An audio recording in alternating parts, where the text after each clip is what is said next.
Okay, this quick video shows you how to use a custom model pattern or profile that you've developed. So I just come over into the project browser at where I want the new model pattern to be inserted. I right click and get the context menu. I go to add a model using a wizard.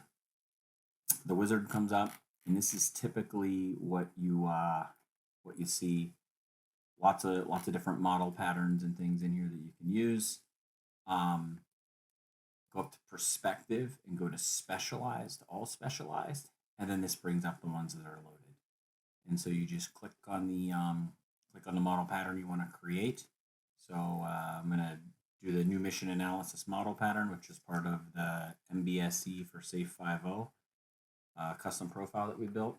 I always have the customized pattern on import box checked, so that when I go to create pattern, it gives me an option here where I can go through and check or uncheck boxes, and that essentially means that these packages will not be generated and added to your model. So you click OK. It goes off and runs, generates it, and here's your model pattern structure.